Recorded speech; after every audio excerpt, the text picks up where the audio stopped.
everybody. Today is Monday, April 20th, and this is the Moscow City Council. Welcome. We've got a tremendous crowd here tonight, so thank you all for showing up. This is exciting to see all those faces out there this evening. John Weber.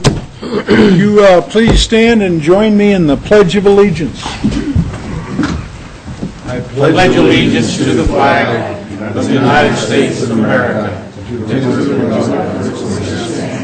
one nation, under God, indivisible, with liberty and justice for all. Thank you. Thank you, John.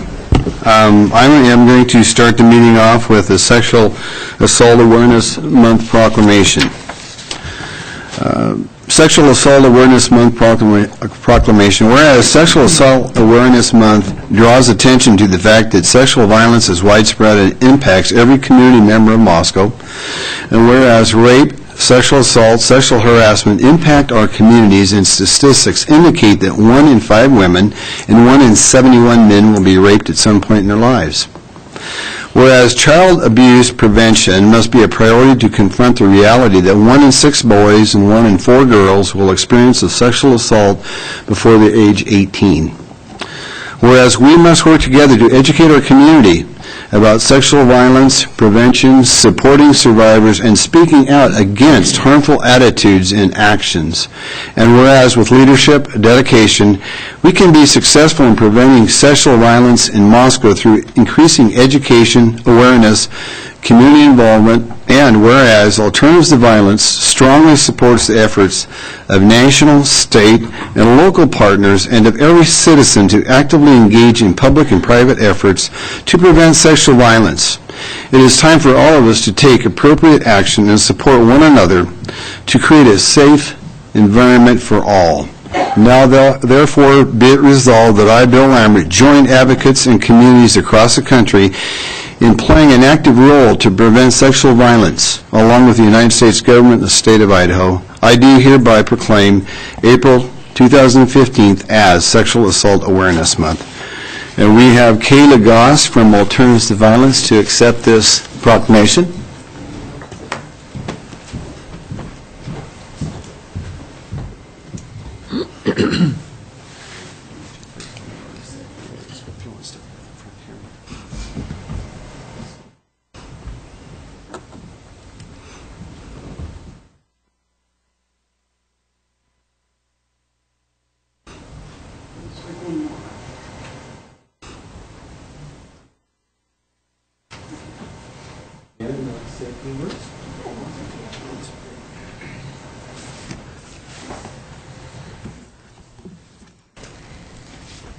All right, well, thank you everyone for having us tonight. This is wonderful to be able to be here and invited to be on the agenda for this evening.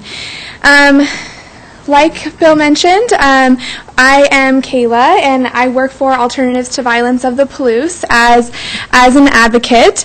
My position and role at Alternatives to Violence is I am the WSU campus advocate, so I am working with a lot of college students and faculty members to reduce victimization on our campus, and I'm also working with the students as they do need advocacy services. And my other role is to manage our volunteers.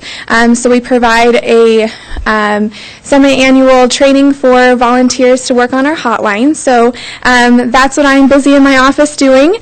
So ATVP is the sole 24-hour provider of emergency services for domestic violence, sexual assault, stalking, and other crimes in Whitman and Latah counties.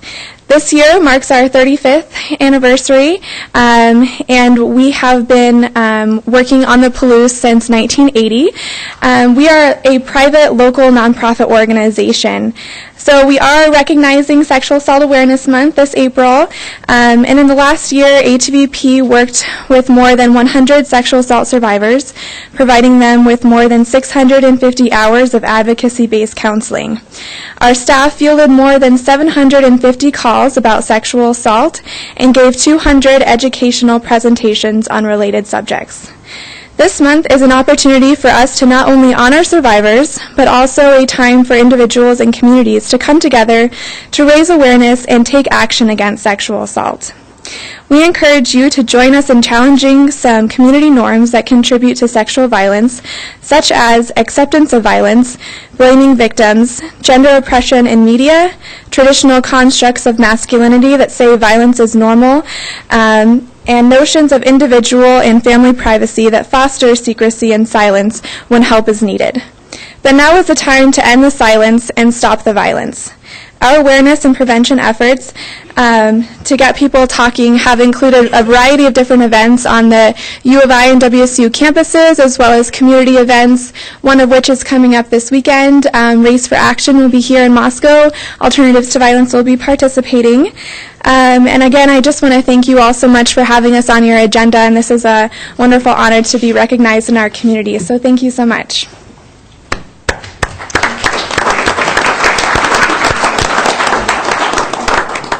Thank you, Kayla, very much. Alternatives to Violence does a wonderful job throughout our community, whether it's completely on the Palouse, whether it's Pullman, or whether it's Moscow. Well, with that, folks, I am going to move on. This is a fun part of our evening tonight. The Sustainable Environment Commission is the Moscow's Mayor's Earth Award nominees, and so I'm going to have some, I take great pleasure in announcing this and talking to folks that are very deserving of these awards. And the first award is for a green visionary, and it is the late Margaret Ann Littlejohn. And the nominators for Margaret was Victoria Seaver, Ellen Schreiber, and Mary Jo Hamilton. And before I get into some of the descriptions of Margaret, I got acquainted with Margaret about 18 months ago, and actually on and off probably 3 years, but most recently the last 18 months. And she was a special person, as anybody in this room that knew Margaret understands. She had a lifelong commitment to the environment, and it's stated through her work, the bachelor degree she got in biological sciences led to her lifetime career in the National Park Service projects that she worked on constantly. She was in partnerships and worked closely with the University of Idaho, the Cooperative Park Studies there at the university. Her career represents some of the great passions and her love of nature and work on behalf of the natural environment. And she was engaged as a citizen in our city through a number of different commissions, whether it be in the county in multiple areas. And just some of the things that Margaret was involved with, chairing the Paradise Task Force and leading it to a newly designated status as Moscow Pathways Commission as the chair. And that was something that Margaret, over the last 18 months or so, really worked hard to do, and she was extremely proud of getting that accomplished. She was a member of the Moscow Tree Commission. She was the 2014 Moscow Mayor's Award for Service to Commissions, Phillips Farm Advisory Committee, and on the board of Health and Environment Commission. So Margaret was had just an exemplary steward of the environment, and she taught by example. And she was one of those people that didn't pat herself on the back. She just stood up and took the leadership role and made it happen. And so those of you that knew Margaret, she was just a unique individual and a unique person. And so with that award, I know some of the folks that nominated her. If you'd please come up here and receive this, Victoria. And I've seen Mary Jo somewhere here as well. And I'd like to have you come on up. And I'd also, if you want to, feel free to say a few words about Margaret Littlejohn. Well, let's get a picture. Here, I want to stand. You step in front of the podium there. So Let's go.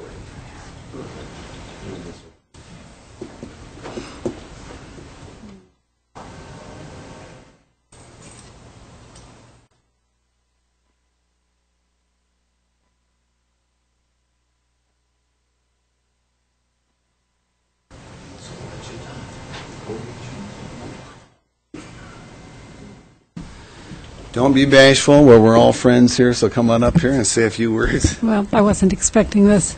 My name is Mary Jo Hamilton. I served with Margaret on the Tree Commission for Moscow. She has been a longtime member of that commission, and served as vice president most of the time she was a member. She was the one who always knew the history or the what led up to our tree commission decisions. She was the one that always had the documents ready. She was the one that proposed a lot of good ideas and then let the council go ahead and take credit for it, or the commission take credit for it. Besides being a huge environmental advocate and a tree advocate, she was one of those people that everybody loved when they met her because she was enthusiastic and a happy person and was always ready for a new adventure. So I'm very proud that she got this award tonight. So I'm Victoria Seaver. Like the mayor, I knew her recently and knew her here primarily when she came to speak to the council or gave reports to the various committees, and was very impressed with her manner and her commitment. And so I feel privileged that I got to know her at least a short time. And so thank you. You're very welcome, and thank both of you, Victoria and Mary Jo, for coming up and receiving this. And one of the things about Margaret, you can always tell somebody that's in a true leadership position, as Margaret was, because she didn't take credit for anything. She wanted to give credit to everybody that worked around her, and that's true leadership. And she was very dedicated to do that, and that's the thing that sticks out the most with me, with Margaret. So thank you very much.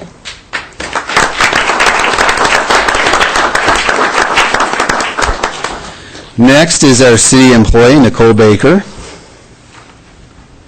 Nicole is,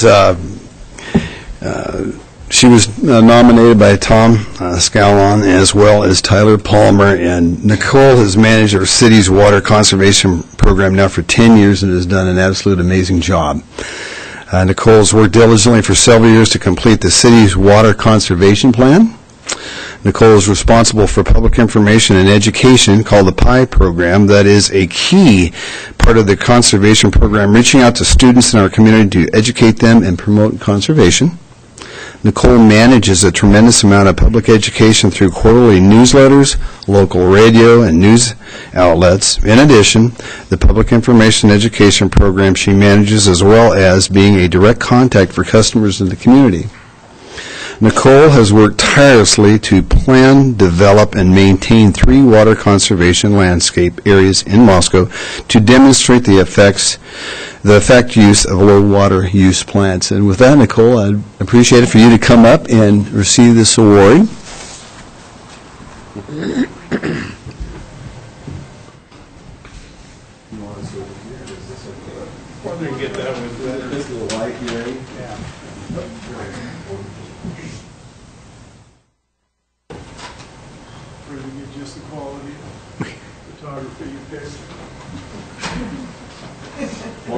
Nicole looks good. As long as everybody looks good, it's hard for me. I just have to. Thank Nicole, you. would you like to say a few words? Oh, sure.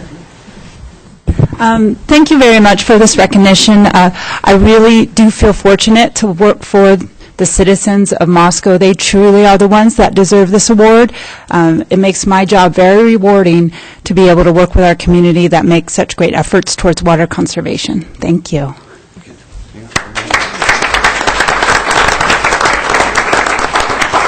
One of the things I wanted to mention, too, Nicole has been a big help to the mayor here, because when we have the Yscape Awards, well, she helps me out, and her and I talk about these things back and forth, and she's a great communicator. Lets me know what her thoughts are, which I really appreciate, so thank you, Nicole. That worries me.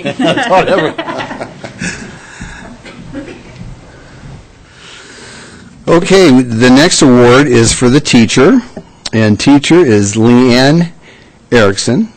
And the nominator was Luke Miller. Leanne is a teacher of both French and biology at Moscow High School, as well as the longtime advisor of the school's environmental club. Throughout the club, she has led service learning trips to Mexico, France, Guadalupe, I hope I pronounced that right, during which students work with local sea turtle biologists on conservation techniques for multiple endangered sea turtle species.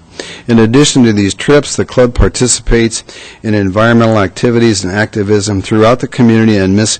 Erickson uses her role as an advisor of the club to encourage students to pursue environmental issues in a variety of ways. And with that, Leanne, would you please come up here so I can give you this award?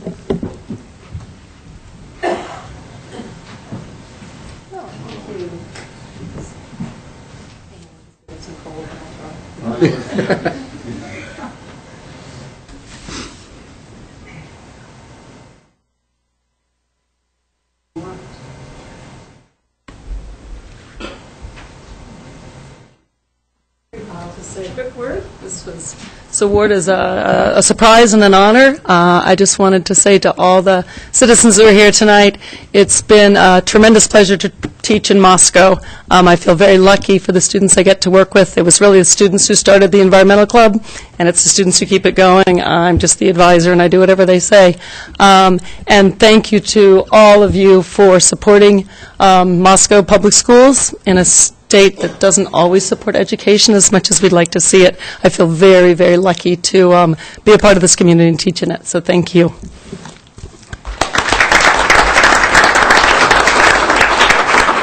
Thank you, Leanne. Okay. Academic, Dr. Greg Moeller. The nominator for this was our Sustainable Environmental Commission.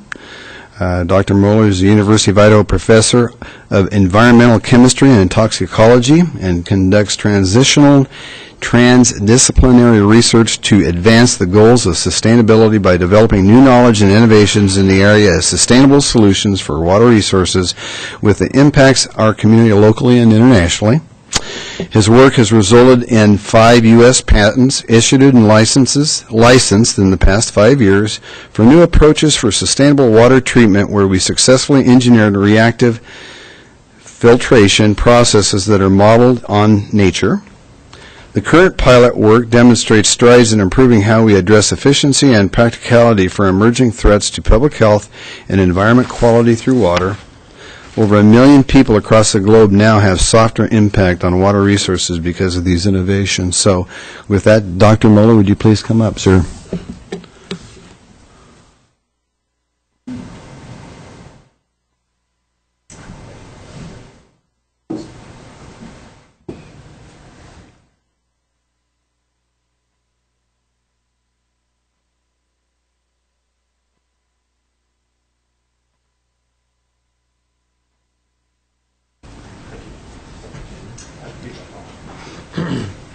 You only have to ask once to have an academic approach a microphone. Well, there is a time limit. Thank you very much, Mayor Lambert. Thank you for the nominators, and welcome to the JAM class here doing their reporting studies today. One thing I'd like to say is sustainability is the course I teach. It's all about what we do today in preparation for tomorrow. And when I talk about sustainability, it's very simple. It's start simply, simply start. Thank you so very much. You're very welcome. You bet. Thank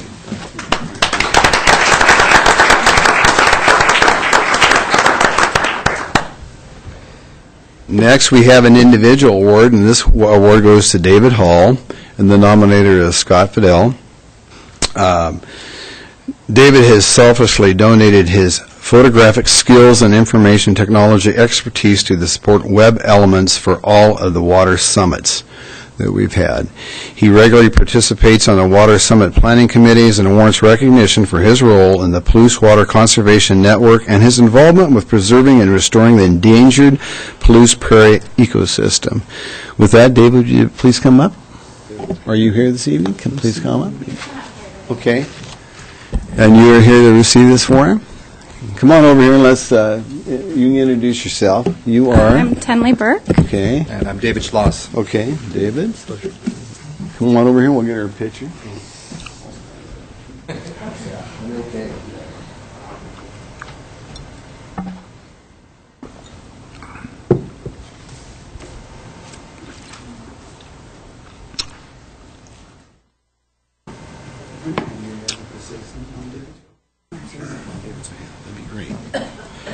It's a pleasure and an honor to accept this award on David Hall's behalf. He, anybody that knows his thoughtful, consistent, and persistent efforts, both to save the Palouse Prairie and also his efforts within the community on water conservation. He's a huge, huge example, and there couldn't be a finer recipient of this award. Ever since I've known him, it's at the forefront of what he does, and it continues a legacy within this community that started with his father and his environmental efforts within the community and continues on today with David. David could not be here tonight because he's practicing extending our community and his love of the environment by being in Hawaii. So thank you very much for this opportunity.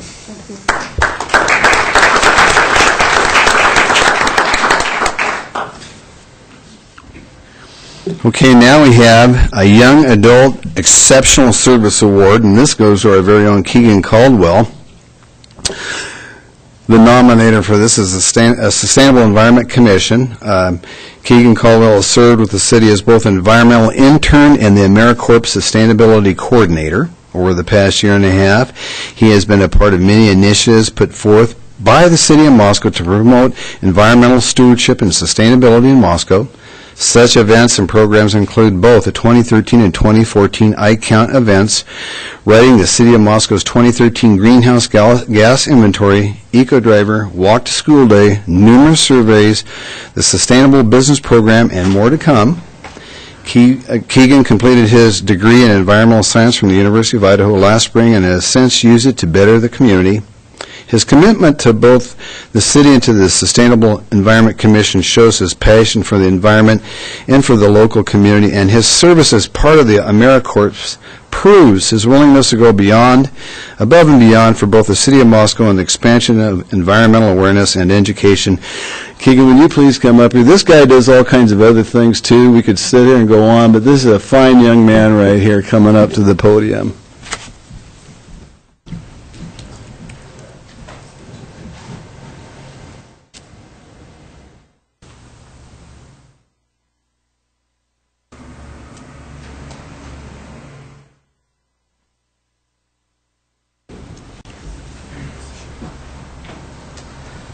Thank you, Mr. Mayor and the council. I'd like to thank the Environmental Sustainability Commission for nominating me for this award.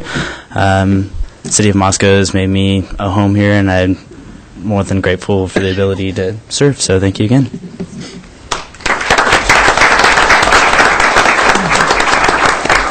Thank you, Keegan.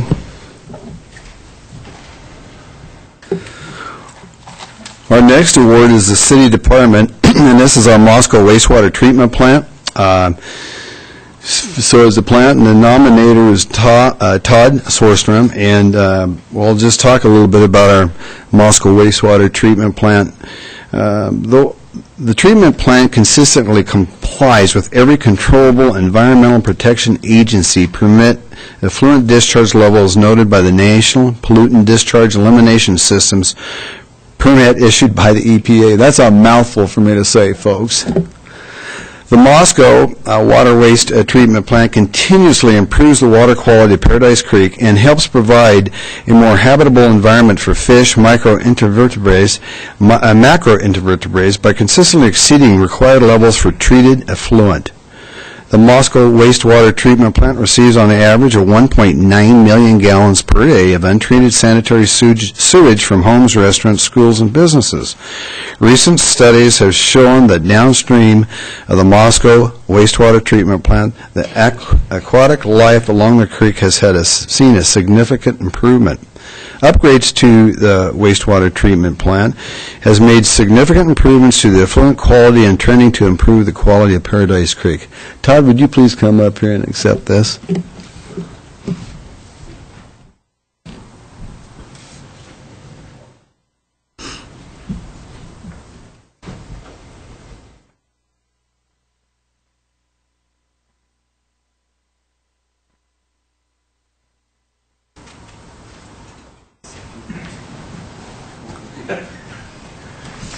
I'd just like to say thank you, everybody. The workhorse of this goes out to the plant staff and the wastewater treatment plant operators. They work hard every single day to make sure that our wastewater is treated as efficiently and effectively as possible. So I accept this for them. So thank you very much.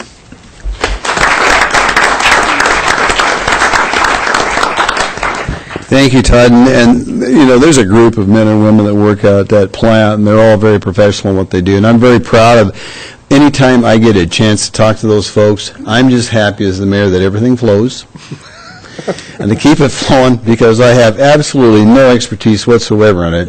And so I leave that up to the professionals, and they do a wonderful job. I love it whenever we get a chance to kind of brag about one of our departments in the city, because it's one of those things that we take as citizens for granted, but it is a big deal, folks. So thanks again, Todd, and my condolences to all the folks that work out there. Okay, with that, I'm going to move on. The next one is business, and it's going to be Palouse Bicycle Collective. The nominator was the Sustainable Environment Commission. The Palouse Bicycle Collective is a non-discriminating, community-oriented bike shop and bicycle recycling cooperative that serves as a platform for education and outreach, thereby bettering the community with healthy, affordable, efficient, enjoyable, and environment-friendly transportation. They see Moscow and the Palouse region as a future world-renowned bicycling destination. As part of the fulfilling their mission of sustainability, the Palouse Bicycle Collective reuses parts whenever possible, recycles unusable parts, rubber, and our trash, and takes frequent trips to Moscow and Pacific Steel Metal Recycling in Lewiston and Spokane. They love supplying parts for art and for upcycling as well. They work closely with other programs to use the bicycle as a tool to better people's lives, and are also committed to donating time and money to various community initiatives throughout the year. And I don't know if there's anybody here from Palouse Bicycle Collective. Is there anybody here for that? Anyway, they do a wonderful job, so if any of you folks know those folks, give them a pat on the back when you see them in the streets.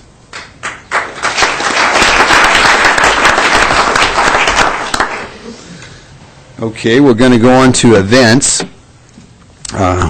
And we have two of them. The first one is Palouse Sustainability Fair. The nominator is Daniel Cedar. And here, the description I'll read to you. The inaugural Palouse Sustainability Fair brought together over 25 local businesses, organizations, and university groups, along with over 220 community members to share and learn about sustainability efforts in Moscow and the greater Palouse region. The fair focused on issues of water, food, waste, energy, ecology, and health in our community. The mission of the fair is to promote sustainable lifestyle choices that focus on community, conservation, and innovation while engaging and empowering community members to make these informed decisions. Is there anybody here with Palouse Sustainability? Please come up. I see somebody standing up. Young lady, you're going to stand up too. Are you part of it? Okay. I'll let you come up and talk too if you like.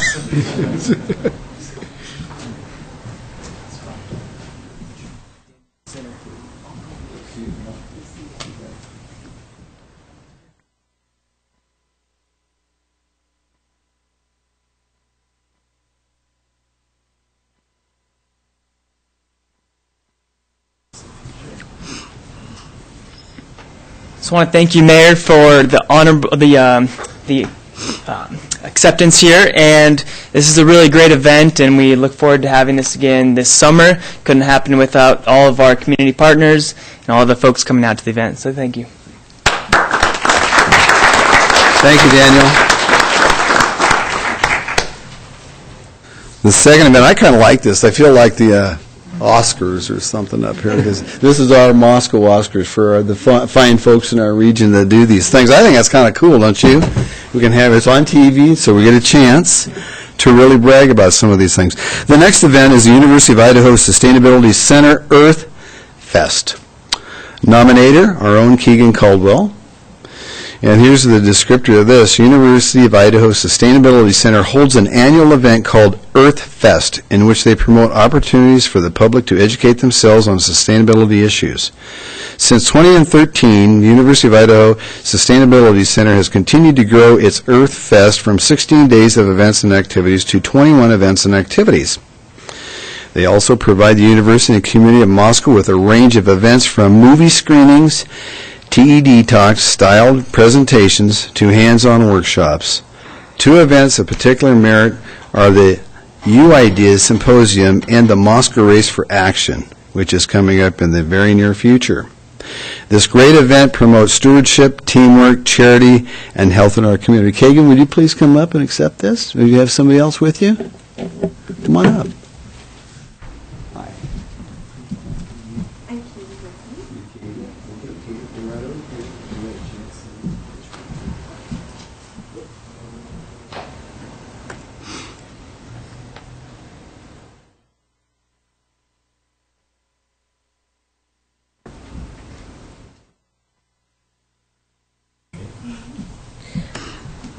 Thank you on behalf of the Sustainability Center for this award. It wouldn't be possible without our great staff, the student staff that puts it on, and all of our collaborators within the community. So thank you.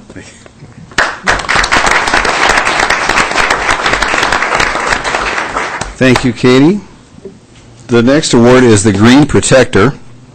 And the Green Protector Palouse Environmental Sustainability Coalition, and the nominator is Patrick Johnson. The Palouse Environmental Sustainability Coalition aims to mitigate climate change and other environmental threats through education and community engagement. They are extremely active in our community, organizing expert presentations, showing documentary films for public viewing, and advocating for responsible action to local and global environmental problems. The Palouse Environmental Sustainability Coalition provides a voice for those on the Palouse interested in building a more sustainable future for generations to come. Yeah, and I'm guessing that Patrick's here to receive this, or somebody? This lady, young lady, okay.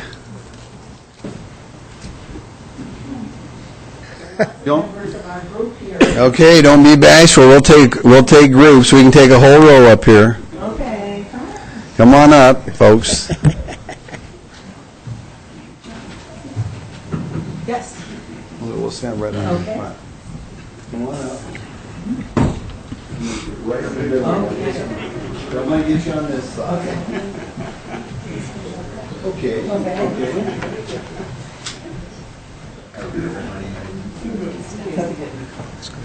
Can you squeeze this all in? You bet.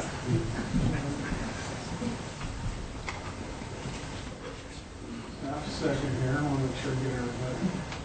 1, 2. Try one more. 1, 2,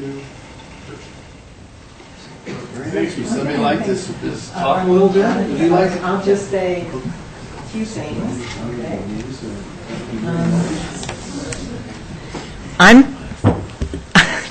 I'm Pat Rathman, and I have been one of the founding members of this group. We've only been in existence for a little over 3 years, but we feel that we have accomplished quite a bit, and we are so thrilled to receive this award. So thank you so very much. And I would just like to share our motto with the group.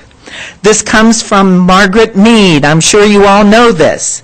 Never doubt that a small group of thoughtful, committed citizens can change the world. Indeed, that is the only thing that ever has. And we like to think we're that small group of committed citizens. Thank you.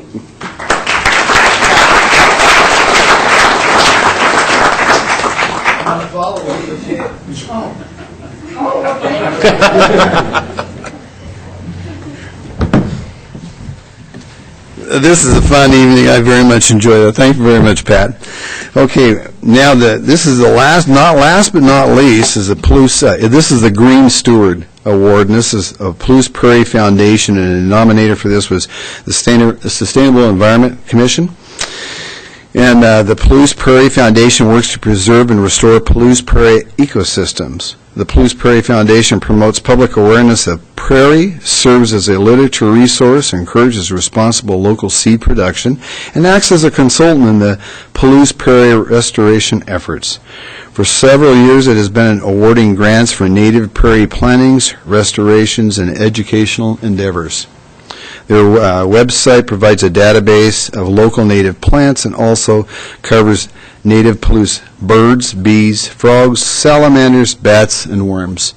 And so with that, I would love to have somebody from the Palouse Prairie Foundation come up and receive this award.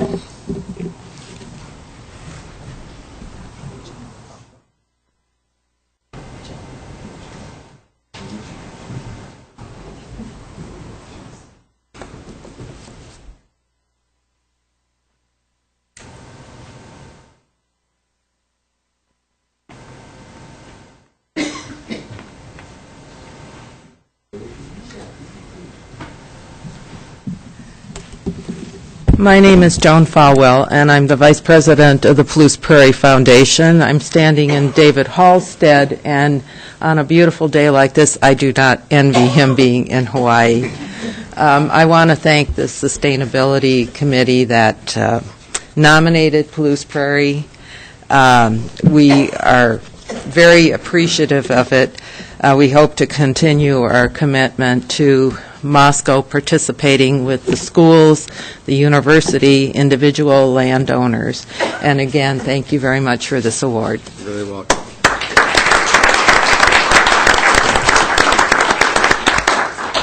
One of the things I wanted to say, and maybe most important for me, is that all these folks in this room that have been a part of the Earth Day Awards, modest people that just do their job, plug along and make it happen. They don't brag about what they do, they just do it through their actions. And that's an example setter for all of us. And with that, I'd like to give everybody that achieved these a huge round of applause.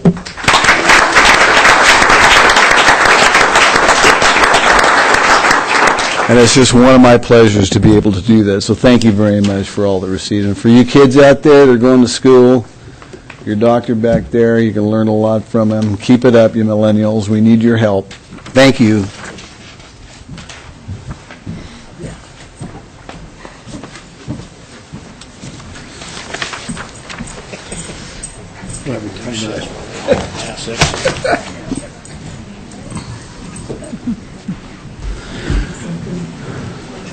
Can you have door prizes or something for people who stayed? Well, no, but, you know, anybody that does is bored with life could sure stick around and listen to that. We're going to have a bunch of them stick around, so here we go. Thank you all. We will go ahead and we're going to move on with the consent agenda. Mr. Mayor, I make a motion that we accept the consent agenda as presented. And I'll second that. Okay, we got a motion by Dan, a second by Wayne to approve the consent agenda as is. All in favor? I'll start with John. Aye. Aye. Aye. Aye. Okay, consent agenda is moved on. Hey, Bill, would you please grab the door? Thank you.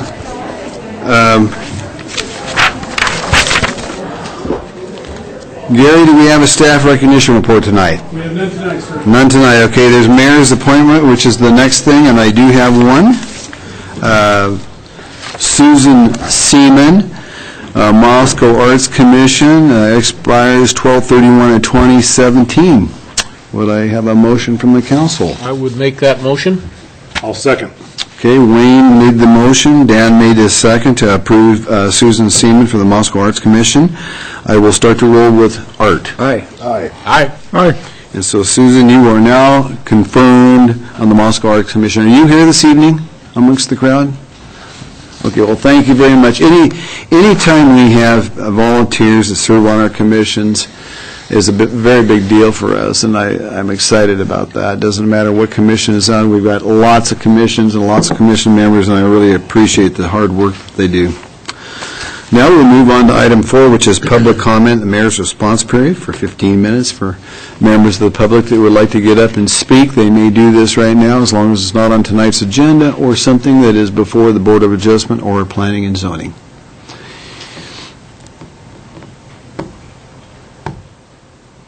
Seeing nobody race to the altar, well, we will move on to the next thing, which is item number 5, Citizen Survey Report by Jen Piffner. Jen, you have the podium.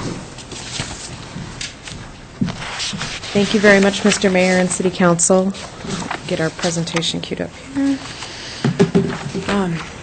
So I'm very excited to present the 2014 Citizen Survey Report of Results. This is our 7th survey that we do every other year. It began in 2002 and has adapted a little bit over the years, but for the most part just is a tool that we rely upon to give us a good view of the perceptions of our community and our citizens.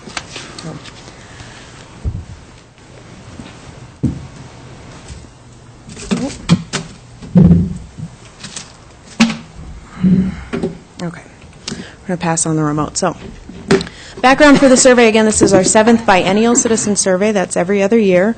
We conduct the survey in September and October of each year, and that was no different in 2014. It's It's intended to assess the overall quality of life and city services, in addition to getting an idea of the thoughts and perceptions of our citizens when it comes to our city commissions.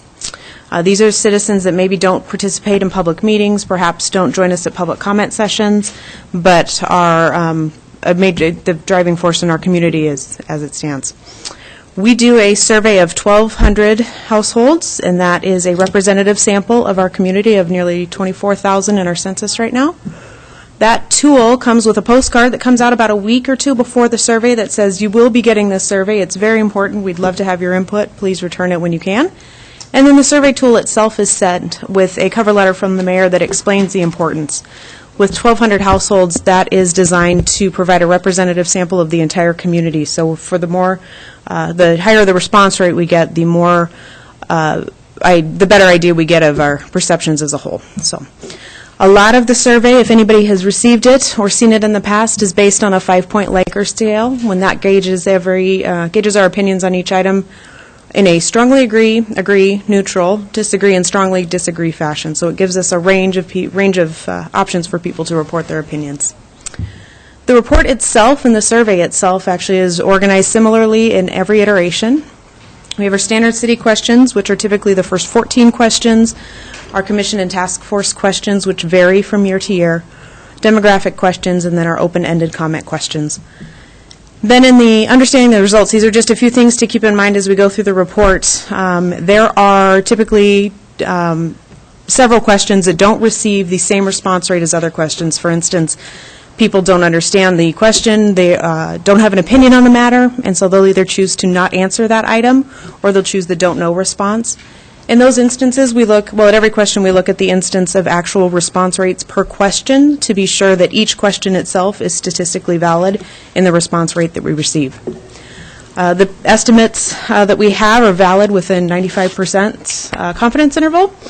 And then our data comparison, we've been comparing to ourselves lately more than our benchmark survey. We do have some 2,000 numbers from the National Citizen Survey benchmark that was provided back in 2002.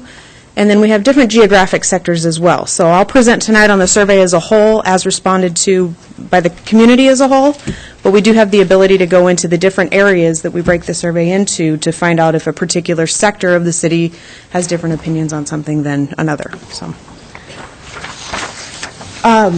this is one of my most favorite questions of the survey because we've done very well in this area over the years. It's our standard city service, or excuse me, let me make sure I'm on the right page here. Standard, that shouldn't say city service necessarily, but our standard city quality of life results. What we do with our scores, we have percentages that we use, but then we also use a weighted scale to convert those to a score on a 100-point scale. So for instance, an 84 would be like a B version when comparing to other communities. And this is some of the things that, this is the scale that the National Citizen Survey uses as well.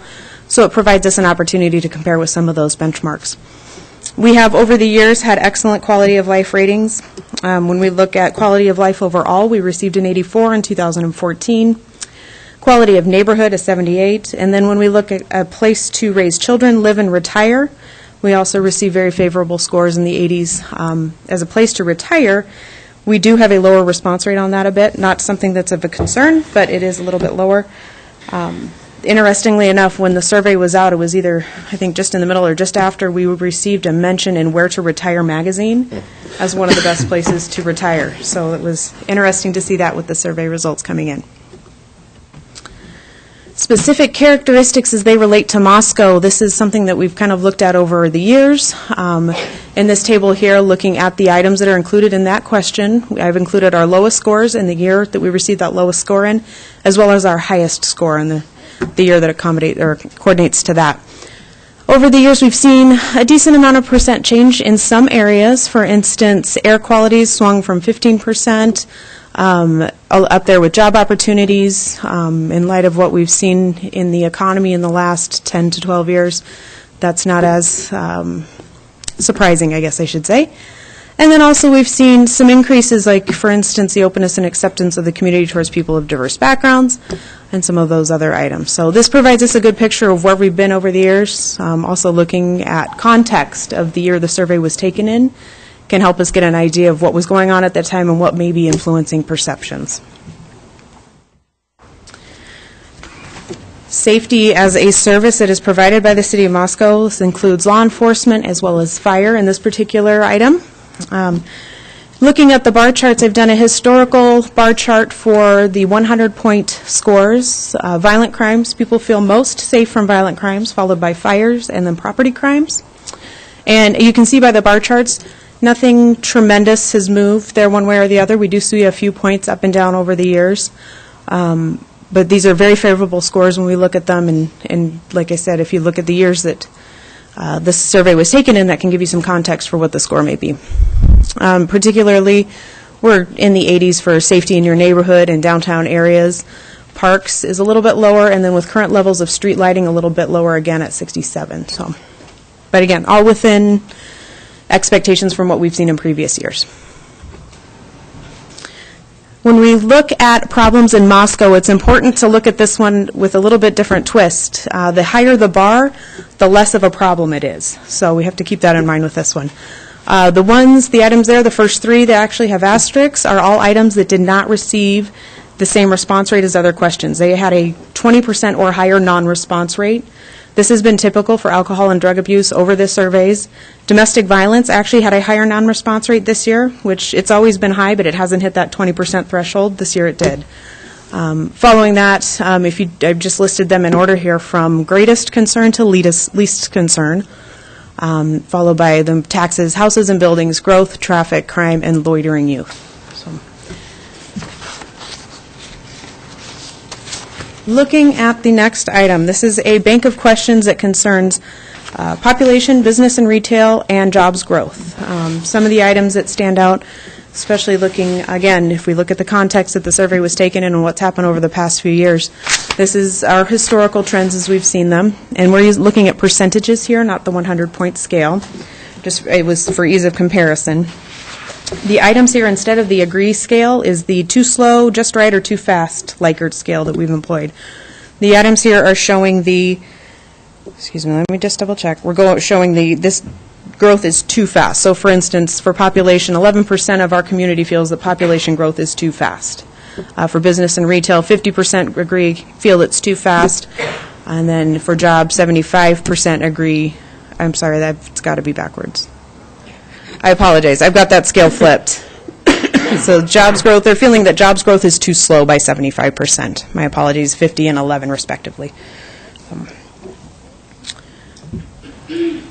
Looking at frequency for service use. This one gauges how often people do the various items listed in the chart. It includes visiting the library, participating in a rec program, visiting a city park, recycling, volunteering, or visiting the 1912 Center. So these bars are not a historical trend. If you look, the blue from left to right is once or never, twice, 3 to 12 times, 13 to 25 times, and 26 times. We by far have more recyclers, for instance, than we do people who visit the library. So that kind of just gives us a gauge of what people or how many times people are accessing these services. And we do have historical information on that as well, so we see some trends and can track that as needed. So.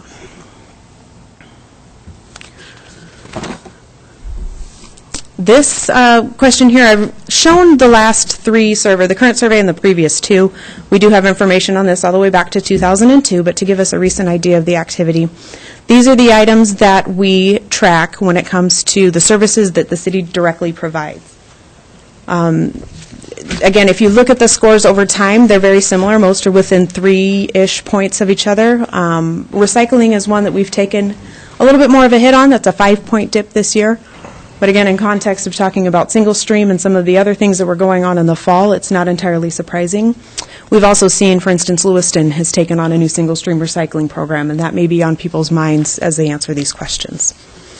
But for the most part, not a lot of movement, which is encouraging that we're continuing to maintain the level of service that we provided in years past. This question has been a little bit tricky over the years. Interaction with city government, we've tweaked it just a bit. This one, and obtain information, and we may look at doing a little bit more tweaking in the future. This is how our citizens prefer to, or how they do get their information, or interact with city government. So the highest one we see there is read a legal notice in the newspaper showing that, the Daily News and Lewiston Trib and those periodicals that we have in our community are still very important for getting information about city government out. Watching a city council meeting on TV and accessing city council meetings on our website are close seconds. As for contacting staff or coming to meetings or doing those types of things, they're much further down the list, which is a testament to why the survey is so important. It catches those folks that perhaps, as I mentioned before, do not come to meetings. They don't either have the time or it's not something they feel comfortable doing for whatever reason. But this allows us to get their opinions as well. All right. When citizens are asked, I am pleased with the overall direction the city is taking. This is back to our strongly agree scale, and this this bar chart provides the trends over time. It looks at with our orange bar being the most current. On the far right shows that we're seeing trends that are slightly going up when it comes to the different items. So it's specifically, if we looked at pleased with the overall direction the city is taking as a specific item, we see that is trending up quite nicely in the past few years. Being informed about major issues in the city, doing well is also across the board. All of these are doing well. Some are just within a point or two. Others have a little bit more of a significant difference from previous years. As far as obtaining information, this is another way for us to gauge how people get information, not just interact with us, but obtain information strictly. Other is 42%, and as we continue to look at this question, we'd like the other category to be much lower so we actually get a sense of where people are obtaining their information. A local newspaper is still high by phone, city website, and then contacting city staff directly. One thing we did notice this year was our Channel 13 item there was a little bit lower than in previous years. But our cable provider has also changed the channel. So if you don't have a specific cable box, the cable channel for your regular TV is 18.1. I'm sorry, it changed twice over the last year. So it's not surprising that percentage went down because people may just literally be having a hard time finding that channel. So I got a quick question on this. Do we have any idea what other is, though? Social media, I believe, is a big thing anymore. Word of mouth is something we see in the comments a lot. So those may be two categories we'd like to consider including in future years, future surveys. Or perhaps just even listing a comment box that allows people to put in if other, tell us what other is so we can start to get an idea of that.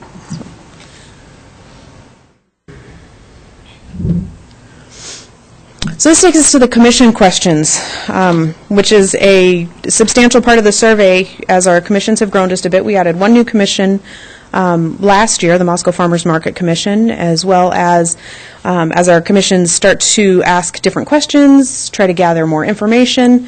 It's a great situation for them to be able to do that, but we've got to be mindful of not overweighting the survey a bit. So this year did very well. The commission questions themselves all had very good response rates.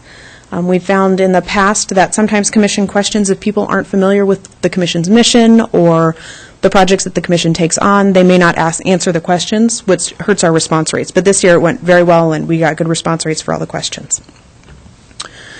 Going through each commission, this one did several questions, but we broke them in, well, I take that back. We ended up with several questions to be sure we listed the questions in a way that would get them the best information possible. So the chart on the left shows the same question was asked 2 surveys in a row. We're asking what is the most important type of public art that our citizens would like to see. This just provides a comparison of opinions from one survey to the next, with murals, sculpture, architecture being the top ones there. A little bit of movement throughout, but we also asked if citizens supported the development of a city public arts master plan, and 43% strongly agree with that statement. And then we did see a grant opportunity when the survey was being developed for potential, what a project could be is the replacement of Friendship Square Fountain. And so we asked if people would support the replacement of that fountain. We had 34% who strongly agreed or agreed, 36% neutral, and 30% disagree or strongly disagree. So a pretty split group there on those different opinions, but gave us some good inputs should that opportunity come around and be feasible, that we'd be able to see what our citizens felt about that. For fair and affordable housing, they typically ask about the same questions each year, so we do have historical information for this as well. looking at discrimination in getting housing, and then looking at what percentage of gross monthly household income goes to housing. So not a problem ratings are what we're looking at on the left there. So 58% say race is not a problem, 57% say ethnicity is not a problem, and so on and so forth. At least half of our citizens feel that these items are not a problem in achieving housing. So it gives us a little bit of insight into perhaps the depth or the intensity of the problem that we may have been dealing with. Looking at how much of their gross monthly income goes to rent or monthly mortgage payments, it's just a breakdown by percentage of household income, letting us know what percentage is for each. So our highest group there is 25% spend less than 10%, and that may speak to our student population and rental markets here. Those are some of the things we've looked at in the past, and then moving, of course, through the responses to provide that commission the information they need to look at projects and decisions. The Historic Preservation Commission looked at 2 questions this year: signage in the downtown area to identify historic buildings, events, and sites, and if folks would be interested in participating in workshops about historic home restoration. 52% on the left side there said they would strongly agree that they would like to see signage about historic events, buildings, and sites downtown. And then looking at workshops, we had 17% that strongly agreed. So that'll give them some good information to move forward with. Human Rights Commission, looking at accessibility, we have 56% of citizens strongly agree that Moscow is accessible for people who need physical assistance with a variety of means. And then we also have 81%, which is, I think, an outstanding rating of people who strongly agree that Moscow is an accepting, respecting, and welcoming place. So the first time the Moscow Farmers Market Commission has participated in the survey, we actually asked several questions, and not in an attempt to ask more questions, but to make sure we answered the questions responsibly, maybe is a good word. The first was, I feel the Moscow Farmers Market is an important asset to our community. 87% strongly agree. And then market attendance. First we asked if people attended the market, and if they attended, to please answer the next question. If they did not, then to skip the next question. So we had 280 out of 340 who responded to the question said that they did attend. Those who did not attend noted the items listed there: date and time, shop elsewhere, not affordable, not welcome, as the reasons they did not attend. So of those who did attend, on the right-hand side, we have a bar chart that outlines their satisfaction with the various items within the market, various things that apply in the market. This list was actually taken from our strategic planning efforts several years ago, so correlates nicely to that and provides a little bit more information on what people thought then versus now. And that survey was done before the market moved to Main Street as well, so gives us a little bit of historical information to work from there. Parking availability provided people the least amount of satisfaction, along with prices and preferred food as the bottom 3.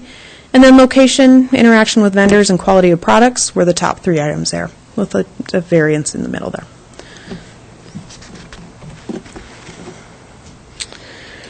The Paradise Path Task Force, this will be the last survey that they're listed as a task force. They're now the new Moscow Pathways Commission, but at the time they were the task force. And they've answered asked these 2 questions in previous surveys. They're trying to gauge how often people use which sections of paths and what they most often do when they're using those paths. So on the left-hand side there, we've just got a simple percentage of the sections of paths and how often people use them. And then on the right-hand side is the types of use that they will engage in while they're on the path. So some of the biggest things we see is the paths are primarily used for walking. Rollerblading and skateboarding are least often the activities you'll see on the paths. Dog walking, those kinds of things.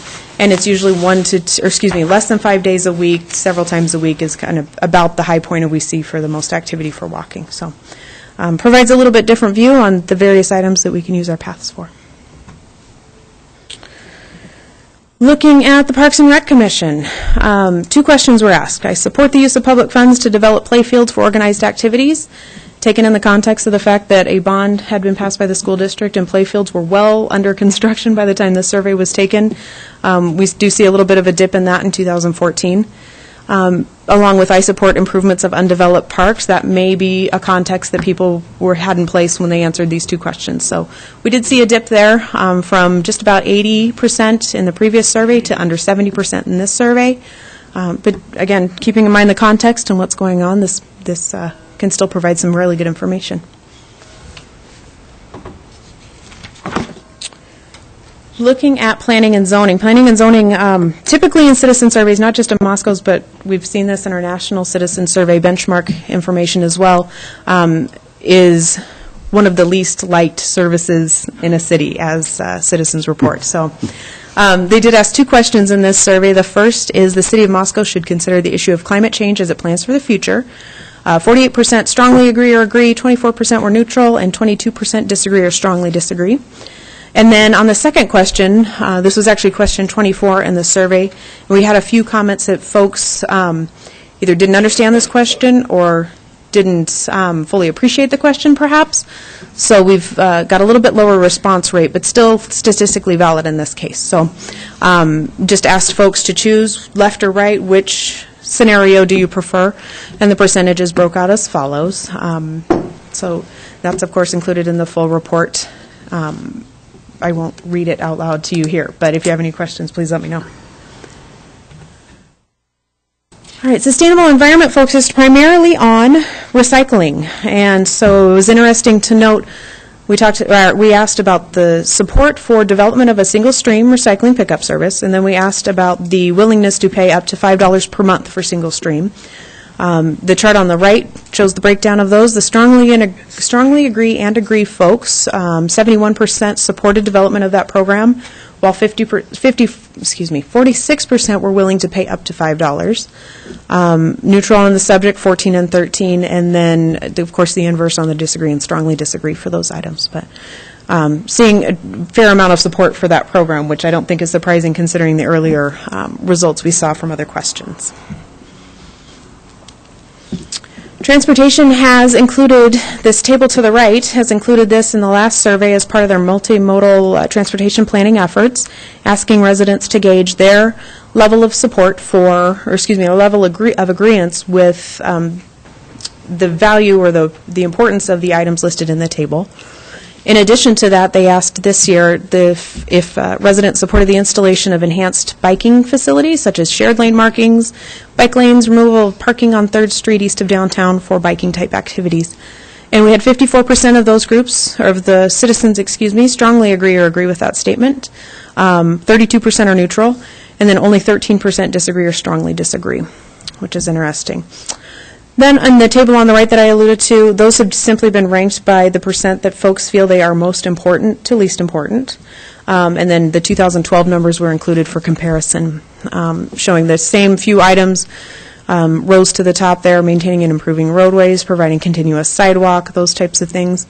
Maybe interesting to note, if not important, street crossings ranked higher this year by a bit than last, and that was around the time of the underpass discussion when that really began. So again, that context is just interesting to keep in mind as we look at these. The Tree Commission looked at 2 questions regarding their mission. The first asked respondents to choose the most important feature of a healthy tree street population, and then the second asked the level of agreeance with the statement, I support the city's efforts to enhance street shade trees by ... The most important items are listed here, increasing aesthetics and property values as features of a street tree population. And then for supporting the city's efforts, the items that they felt were most important included developing a drought-tolerant shade tree, requiring trees be planted at all new construction sites, and then number 3 on that last list was identifying locations where shade trees are missing and working with adjacent landowners to get them planted. So I think that provides the Tree Commission some interesting information to move forward with. So in demographics, looking at who answered the survey. We take our demographics and do a quick check with, for instance, the local census. Also had a great suggestion to look at Bureau of Labor Standards at some other things. But we want to be sure that the people responding to the survey, how they identify themselves, is similar to how our population as a whole is made up. And with the different breakdowns we got, it made good sense. Everything fit nicely. So with employment, we've got 32% in 2014 that are not employed, 19% part-time, and 48% full-time, very much in line with previous year's figures, especially more recent figures. For those enrolled at a local university, we have 11% of respondents who are attending a local university full-time, 3% part-time, and 85% are not attending a local university. We do ask method of transportation, and the first question is, do you use motorized vehicle for transportation? If so, please answer the 2 follow-up questions. So we have 70% using motorized vehicles, 20% noted they do not ride with others, and 20% note they do ride with others, while 51% noted they do not ride with others, and that's just of the 70% who use motorized vehicles. Additionally, 7% note they walk, 7% note they bike, 1% work at home, and 5% are other. And I should have made it clear, this is in reference to commute. How do people get from point A to point B for their commute? Residency for City of Moscow residents who responded to the survey is in line with previous year's surveys, with a little bit of an adjustment in our 2 to 5 year category. We have quite a bit of respondents who have been here for more than 20 years, with the rest of the age groups broken out fairly evenly across the board. For the type of housing and household potential types that people could live in, 65% live in a detached one-family house, detached from any other houses, 12% in a duplex or townhouse, 16% apartment or condominium, and 5% are mobile home. Asking about education, we have, as we have had in previous surveys, a high rate of bachelor's degrees and graduate or professional degrees in our community, with 35% and 36% respectively, and then the others break out as listed here. For our income, again, these numbers have been fairly in line with previous years. We have seen a bit of an increase in the 50 to 99 and 100,000 or more, with a corresponding decrease in the less than 24,000 and 25,000 to 49,000 areas. So a little bit of shift there. Looking at race, ethnicity, age, and gender, these again are things that we double check with the census. Everything is right in line with what we expect, what's been reported that we would expect to see in Moscow. With our largest group, or white or Caucasian, with 89%. Our age groups are broken out in a fashion that correlates with survey responses in general. We find our older residents will typically respond to surveys more often, while our younger residents will not. 57% female, 41% male is all as we would expect. That is the end of the show. Any questions? Jen, I got a couple of comments that I'd like to make, and one of them is the slide just a little bit ago you showed 41% of the people that took the survey had lived here for longer than 20 years. Mm-hmm. And there was a pretty good mix, but from 2 years to 20 years, they range from 13 to 15% in each one of those categories. And the point that I want to make here is that when you look at that and then you look at the gender, the age and the gender, the percentages, you had 7% that were 18 to 24, 16% 25 to 34-year-olds. The highest percentage was 35 to 44-year-olds with 19%, and then 9% 45 to 54, 55 to 64, 18%, 65 to 74, 12% over 75, 16%, and kind of an interesting thing, 57% of them were females, 41% males. So it's kind of the females are kind of kicking the males a little bit. I think that's typical in survey responses as well, though. The ladies like to take care of things a little bit more than men, I guess, on these sort of things. So there's got to be some kind of something. Speak to mine a little Well, the point that I'm trying to make is the age, the gender, and the results. You're getting a real good cross-segment of folks, and I think that's terrific, because you're getting everybody from millennials way up to the World War II seniors. So I think that's a good cross-segment for a good bite for our community to get a chance at. Well, another feature of the survey that we include as well is we ask, at the top of the survey, it says the person with the most recent birthday is the one we'd like to complete the survey, just to kind of take out that, okay, honey, you fill it out, or, let's have somebody else do it. So we try to include that in trying to help get our good representative sample. So. Questions for Jen? Good report. Thank you. Thank you. It's going to take some digesting. Well, this, I love numbers. I'm a numbers guy, so I've read through this thing a half a dozen times. The thing I like about surveys, citizen surveys like this, it really kind of tells us where people are thinking, where we're at. It's kind of like a report card in a way, how and what people are thinking, how our city's been ran. And I think it's terrific to get that information. Dan? Jan, I was looking at the first slide of your demographics when you had the employment information. Not employed, that includes students, unemployed folks, and retirees. It does. I should have made that mention. That's something we've noted in previous surveys, that it could be affected by our student population. Okay. Yeah. Just wanted to make sure we didn't have 32% unemployment, so. No. Terrific job, Jen. Thank you very much. Very much. Thank you. Okay, we are going to move on to item number 6, which is North Polk Street Safety Improvement Project Phase 2. Les McDonald, sir, you have the podium.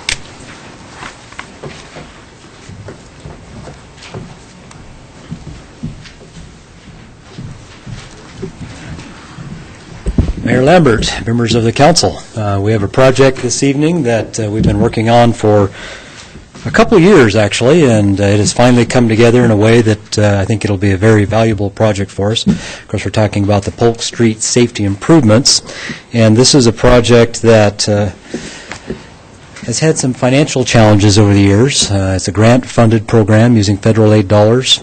When it was first proposed as a grant project, it included a little more extensive work than what we'll finally end up with.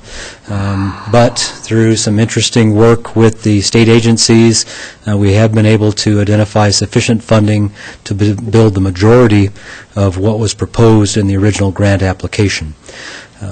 Because of that, you'll see this is titled as Phase 2.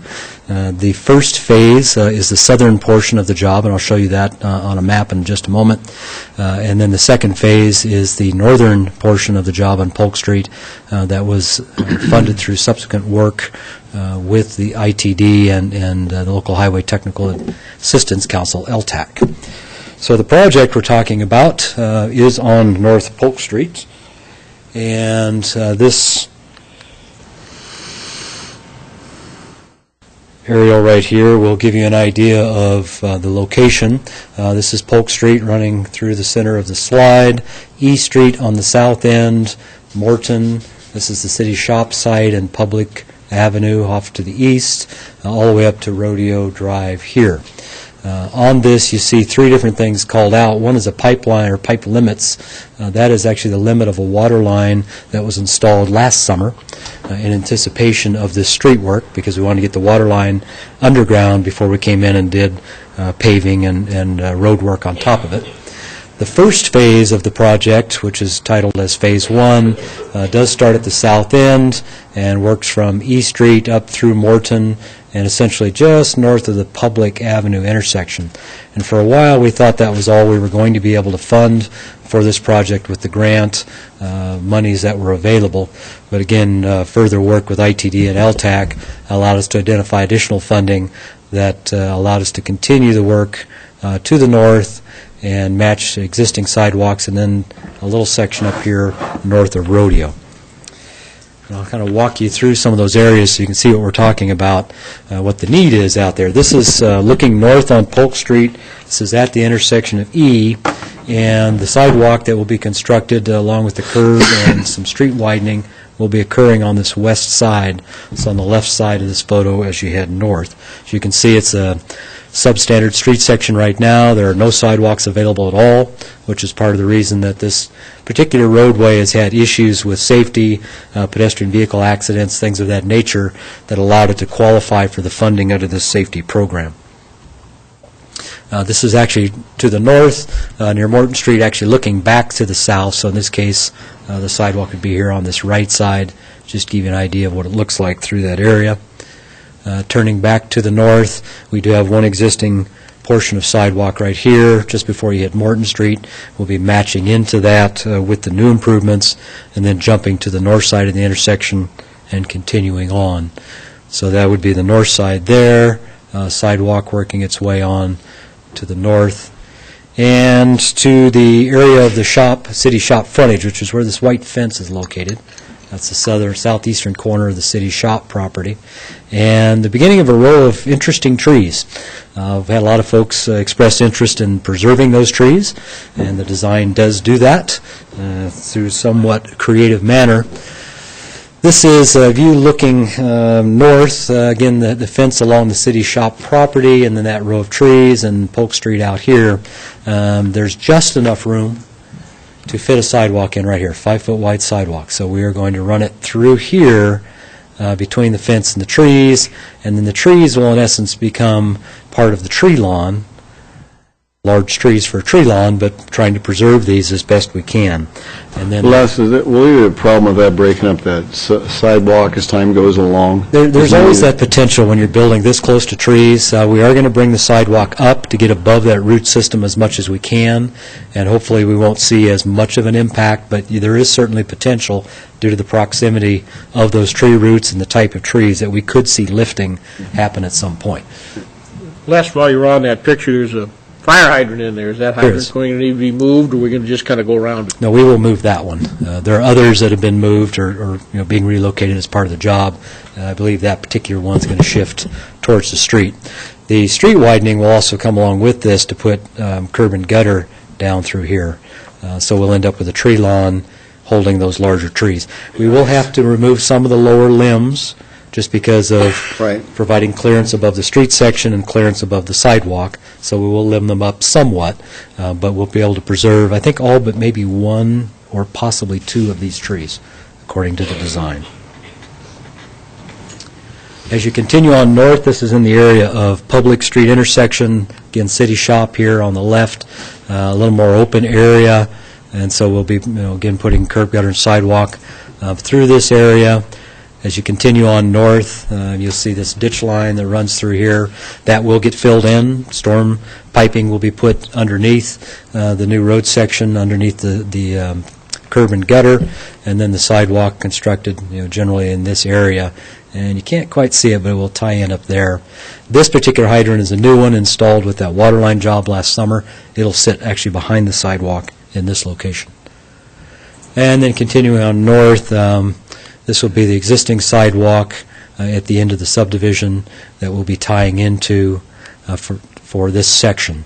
Now we take a large leap to the north because we have to go past a subdivision here that's already done, curb, gutter, and sidewalk, up to the Rodeo Avenue intersection, and we're standing kind of in that intersection. This is the sidewalk coming from the west on Rodeo. So this will be where we pick up the sidewalk and then continue it and work its way on north and meet the existing walk up there in front of the Greensides Hill subdivision. So working our way north, you can see that sidewalk a little better. And then at the north end where that sidewalk is located, looking back to the south. This will be the terminus of the project on the north end. So if we look at just a couple of maps here showing generally how this is going to appear, the map is turned to the right, so north is to the right in this case. So this is Polk Street going left and right. East Street, so it's the beginning of our work here on the south end, putting a walk around the corner with curb ramps in those locations, also picking up the northeast corner of the intersection to get ADA curb ramps and a little bit of sidewalk in that location, making the connection to the existing walk that heads further east on E Street. Building walk on the west side, working past the various obstacles along the way up to Morton Street and continuing on to the north. Again, new ramps and tying into existing walk where we can on Morton.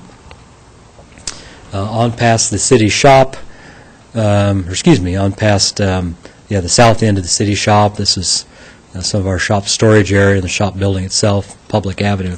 So working our way through here. This is where we'll be located behind those tree trunks. So we'll have a small planter strip in there working its way through as we continue to the north, past the shop, replacing of that ditch area, adding planter strip width as we work our way north as much as we can, and then tying into existing sidewalk at the subdivision. And then the very north piece, just north of Rodeo Street intersection, again, tying into existing walk, put in the ADA ramps, coming on up here with the new sidewalk, and tying into the existing. So what that will do is provide us a continuous sidewalk on the west side of Polk Street from E Street quite a ways north, all the way past the Greensides Hill subdivision and even a bit further north than that. It's an area that has, as I mentioned at the beginning, seen a number of problems with conflicts between vehicles and pedestrians, very limited opportunity for pedestrians and bicyclists, for that matter, to be on the roadway and to get away from the traffic. It's just a narrow section. When you've got ditches on both sides, which some areas do, there's just nowhere to go. And so I think this project will really fulfill a great need, and it's something that we've been working on for a while, and really happy to see it move forward. So before you this evening is a state-local agreement. This is the second one you've seen in the last month. The first one was for Phase 2, but it was the design component.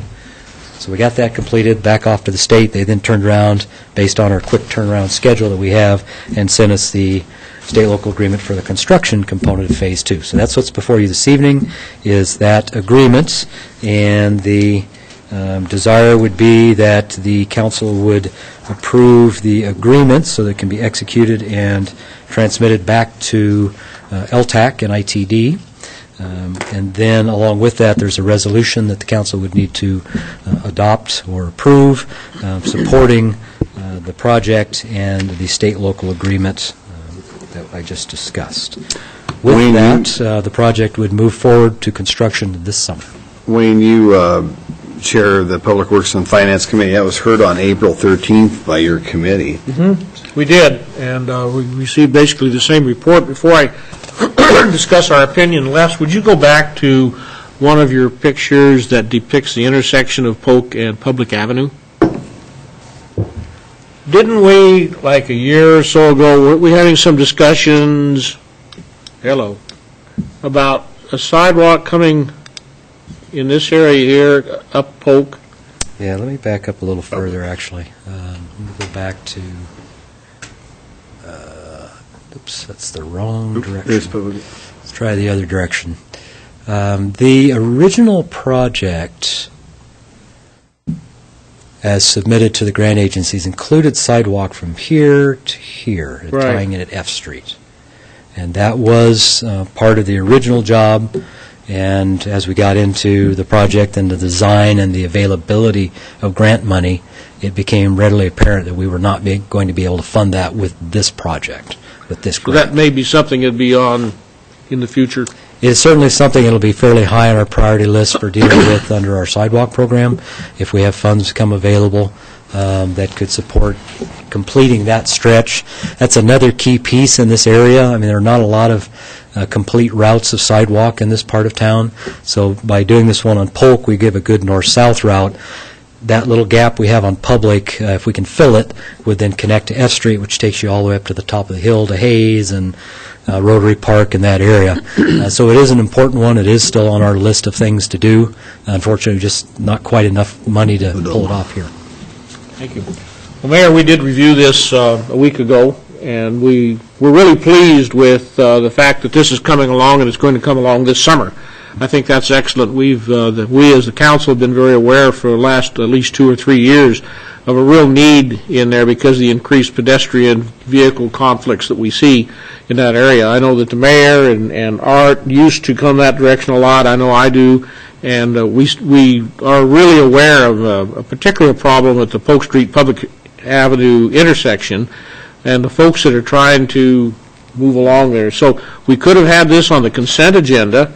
However, we elected to go ahead and put it on the regular agenda because we thought it was important that the folks see that this is actually something that's going to happen this summer, and we're pretty excited about it. So I'm going to go ahead and make a motion that we approve the state-local agreement and the corresponding resolution for this particular project. I'd second that. Okay, we have a motion by Wayne and a second by Art to approve the state and local agreement for the corresponding resolution for this project. With that, I will start to roll with you, Art. Aye. Aye. Aye. Aye. Okay, and so we got a 4-0 vote, so we will move forward with those trees. Thank you very much, Les. And so we're going to move on to item number 7, which is Les again. Fire Station number 1, emergency power generator replacement. Les? And thank you, Mayor Lambert. This is an item that has been around a little while under the city's fleet management program. We have tracked emergency power supplies, generators, at a variety of sites around the city. This particular unit is located at Fire Station Number 1, and it has gone beyond its life expectancy and has reached that stage in its life where it's becoming very difficult to acquire parts for maintenance and keeping it alive into the future. So consistent with our replacement program, it's gone through the budget process and then gone out for design and bids on a replacement project to remove the existing generator and put in a new generator and the associated switching and electrical work that needs to go along with that. So this item before you is the award of that bid or the contract to GROP LLC for the project. At the committee last week, we talked a little bit about potential options other than perhaps just replacement of this. So some questions had been raised about are there other things we could do. One of the items that was thrown out there was, well, what about the possibility of taking the generator located out here in the parking lot of City Hall and moving it to the fire station, or perhaps making it a portable unit that could serve both facilities. So we did talk about that a bit last week. The concerns really that staff expressed with that are, first off, that this generator is 16 years old on a 25-year life expectancy, so it doesn't have, 25 years ahead of it. It has another 10 years or so available. But to me, probably a more major item is the ability during a power outage to have both Fire Station 1 and this facility available for use with backup power. This facility does serve as emergency operations center under certain situations. The fire station, of course, has an immediate need to respond to things that may be happening during power outages and any kind of a emergency event that is ongoing. So if a generator happened to be here rather than there during an emergency event, then you've got response time to get somebody here and relocate and all those things that go with it. The particular unit here also is not very conducive to becoming a portable unit. So with that, staff has recommended that we continue on as programmed here to replace the unit at the fire station with a new unit that's appropriate for the setting, the right size, and then all the associated work that goes with it. Leave the unit here to provide service to this building on a daily basis and for those occasional emergency operations. Wayne, this was heard at Public Works and Finance as well on April 13th. It was, Mr. Mayor. Thank you. Les addressed the issues very well. Thank you. It hadn't even been thought about, really, about utilizing the generator out here for City Hall until Councilmember Steed brought that question up as to why could we not utilize that as a mobile generator. And the reason that he asked that is because as we move into our strategic planning, one of the things that we're asked to do is ask the questions of why do you want to do that and what other options are there. It was pretty clear that trying to make that a mobile generator is not a good idea, where City Hall could and probably would function as a major crisis center if we had a major situation going on. And the fact that we do have IS services here where we contract fiber optic cable out to various commercial agencies, which we would need to be able to continue to do that, was pretty obvious to us that we would still need emergency power here as well as the fire department. So that was the reason that we elected to continue on with this. We also wanted to have this put out on the regular agenda so that the public could be advised as to our decision-making process on that. John, you had a question. Yeah, I'm in favor of doing this for all the reasons that have been stated. I do have a question, and it's more of a general question, and it has to do with we've got 16 years on a 25-year generator. We've also got the same situation with police cars, the same situation with fire trucks, and things like that with the city. I don't expect you to answer the question about the police cars or the fire trucks, but where did we come up with the number 25 years? Well, fleet replacement program actually began as a public works endeavor some years ago, and then about 4 years ago we expanded it to include the entire fleet operation in terms of how we track the vehicles that are in the city fleet, both wheeled and then fixed assets like generators. The fleet department spends quite a bit of time assessing condition of vehicles. And they look at, okay, what are the costs associated with the vehicle over time? And as you would expect, as vehicles get older, more miles, more hours of use, then they require more maintenance. The cost of that maintenance tends to rise. Just, like any vehicle, you would expect that to occur. In some cases, like generators or some of the larger pieces of equipment that we have, graders or sweepers, things of that nature, availability of parts becomes a large problem for us. They just stop stocking them, and then it becomes this giant search across the country to find something to replace a piece that's in need. In the meantime, you're not allowed to, cannot use that piece of equipment. And obviously if it's a generator, that's problematic, but if it's a grader during the winter storm, that's also problematic. So the staff in fleet, and then with my oversight as the department head, we take a look at the costs associated with keeping that piece of equipment, the frequency in which it's in the shop, and as that escalates, you start finding that point of diminishing return. And so we looked at the life expectancy of each of these vehicles, and we adjust them based on our history. And you do that per vehicle less? We do that per vehicle type. Okay, so pickup versus police car versus dump truck. And we also do that per vehicle individual. What's the condition of that particular individual? Because a pickup that is driven by the deputy director of operations doesn't see the same workload as one driven by the water distribution crew that has all the tools and everything being thrown around in it. And so we look at each of those individual vehicles in terms of their condition, and we do that annually. And there are times when we'll say, okay, this one's really due to be replaced this coming year, but because it's had lighter duty, if you will, as compared to a younger vehicle that's had a heavier duty, we may sometimes swap those out and take out the one that is a more of a maintenance issue or has been more heavily used. We also look annually at, okay, what is the overall term? And we're having discussions right now about police cars, for instance. Right now they're on a 5-year cycle. Is that where it should be? Should it be 6? Should it be 5? Should it be 7?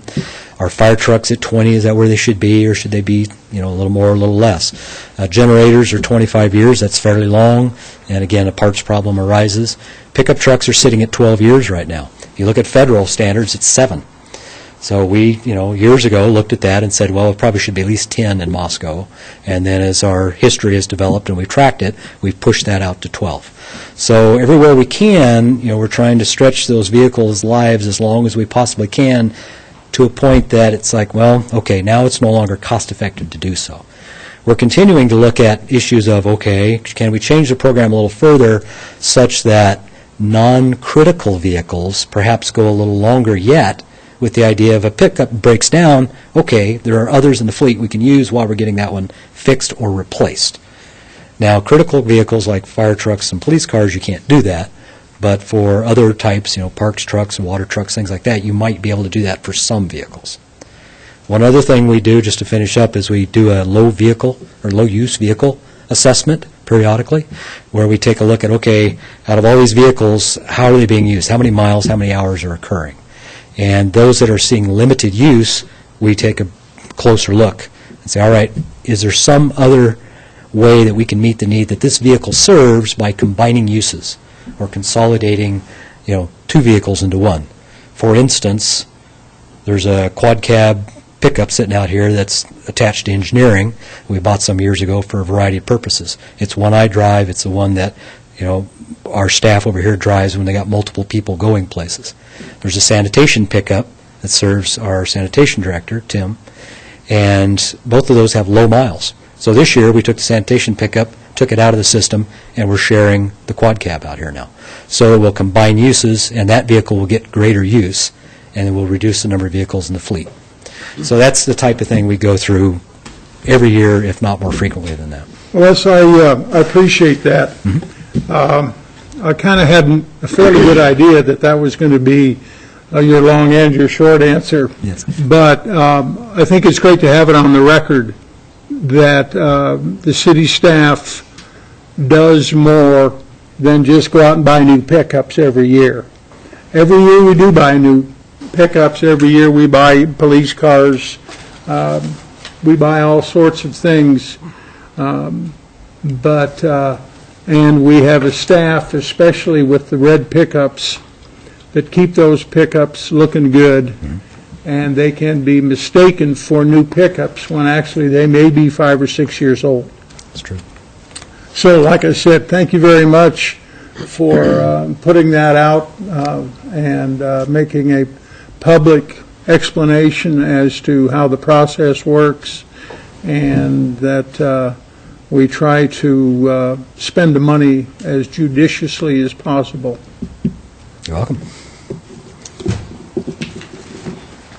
Wayne? One other question, we'll go back to talking about generators just very quickly. We have a huge generator at the wastewater treatment plant. Yes. It almost takes up a room half this size, and it almost looks like it's big enough to power up half the city of Moscow, which of course it's not. How old is it? I believe that generator was acquired in about 2000 or so, 2000, 2001, right in that time frame. And so it's 14 Maybe years it or has so. another 10 years. About that. Yeah, that's going to be a spendy one. That will be a spendy one. It will be. And obviously that's a unit that has to run an entire treatment plant. So yes, it is very large. Well then, in that case, I would make a motion that we award the contract for the fire station number 1 emergency power generator to the low bidder, which was GROP LLC, in the amount of $54,448, and to go ahead and authorize staff to approve any necessary change orders not to exceed 10% of the contract value. I'd second that.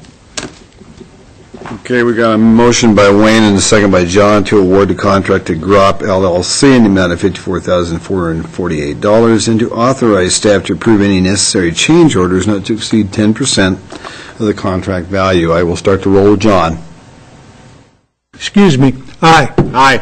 Aye. Okay. Okay, and so we pass that for a zip, and we'll move on. That's the end of our agenda tonight. We do have committee reports that we're going to talk about. And Dan, I will start with you. We pretty much covered everything on the in the consent agenda that was in our regular agenda. The one other thing that came up was a report by Bill Belknap about how they're starting to streamline the process a little better with the Community Development Department and getting things through that department in a more timely manner. And he had a good chart up there that showed us how things are coming together well, and everything seems to be going in a positive direction. I guess there was a meeting was it last Monday or Tuesday? It was last Tuesday that contractors. They had all the contractors and developers come in, and we're talking about how things are going, and I think it sounded like it was a positive experience there. So, and also, I had the tree commission meeting on, let's see, that was April 7th, and the big thing out of there, of course, Margaret Littlejohn was a member of that commission, so, there's some talk about some sort of memorial in her name at some point. But the other thing is Arbor Day is this Friday. I believe we're doing something over by the library as far as the tree planting. I was hoping Tom Grundy would hang around a little longer so I could get that confirmed, but I'll know by then since I'll be acting as mayor in that capacity. So I think I'll be reading your proclamation from earlier this month and also accepting our Tree City USA award in your behalf.